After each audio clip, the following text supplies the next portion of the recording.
I also was doing research on a LinkedIn study that I found on a Social Media Today. It was an original article, but then led me on to the study. And I wanted to give some key takeaways from that study. So I'll, of course, leave the study and also the Social Media Today article down in the description down below. But reposted on the 14th of last month a survey that had 1,700 LinkedIn users looked at the key insights and performance on this survey group when looking at ad performance. And some of the things which were very made clear from this survey were as follows. There is a growing acknowledgement that the establishing emotional connection with your clients and stakeholders is absolutely critical. This is likely due to the fact, in my opinion at least, that people buy from people, right? So the larger your sales number, so the cost of your service or product, arguably the more trust someone has to have in that service or product that you're actually going to do a good job, right? And you're going to give them return on time, or they're going to see it as really valuable. So that's why having that emotional connection is going to be really important. Also, we're not robots, right? I think a lot of the time when we look at ads, of course, we look at data, especially in digital marketing, we look at data, but you need to remember the person consuming the ad, regardless of how well optimized the funnel is and how well optimized the demographic is on any platform, the person connecting it at the other end is going to be a human. So if I'm going to do an ad, it's going to be me talking most likely about something, and then it's going to be consumed by another person. So of course, having an emotional attachment or an emotional connection, or at least having that level of emotional understanding and I guess emotional intelligence is going to be really, really powerful if you can get that into your ads.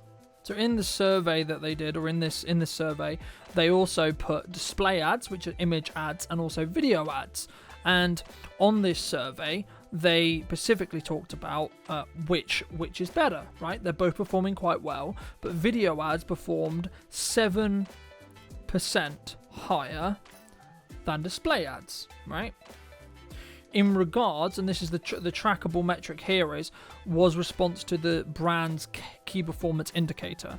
So depending on what their indicator was, could drastically change those numbers. But what it sounded like was they were looking at what those ads were used for and what the actual conversion metrics were on those ads, and it looked like a video ad actually worked a lot better than a static image ad. Another really clear takeaway, which won't be a surprise, is that message clarity has a very, very strong positive and is a deciding factor in whether someone is going to work with you. So ensuring that when you actually articulate your message that it is clear, and maybe doing another pass on that script, or maybe really, really looking and fine-tuning that language that you're using in your marketing can be extremely helpful for when you put out these ads, or when you even, I would argue, when you're looking to put out organic content as well, because if you don't have a clear message, it can be misconstrued.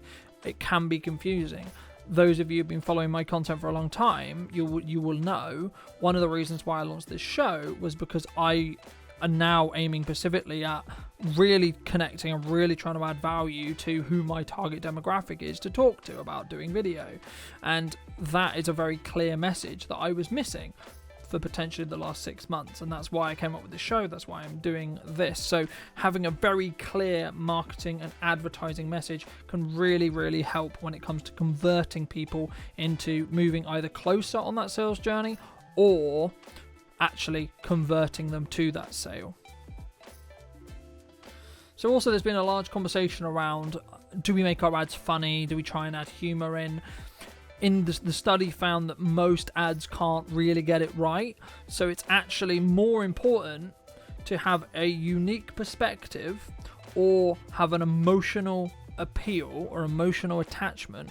And that would, and I quote, be 2 times more important than being funny in this study. And I find that really interesting because I think it's about giving unique perspectives that maybe someone hasn't thought about or come across yet. But also, again, it's that value add rather than just trying to be hilarious, because humor is very subjective, right? And you need to think and consider specifically about your target demographic. What are they going to find funny? How are they going to find funny? And humor takes a lot of time to get right, but also, as I say, it's very subjective, so you might get it wrong. Are you willing to risk your advertising spend? Are you willing to risk your time, energy, and resources in creating this ad when actually it's been seen by this study that just by having a level of emotional understanding and having a more unique perspective on something is actually 2 times more important? And also there was the conversation as well that should we put celebs in our ads? Is that really a metric? And they looked at it and they said, well, actually, it's more about having human in the ad or in the content.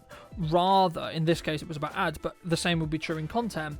And there was a 23% impact on the ads that were used in this study or looked at in this study that was with a human versus a celebrity. So what this study found was that it's actually more important to have a human, a relatable human, and arguably I guess you could say that celebrities aren't that relatable, therefore potentially how, should you put them in your ads?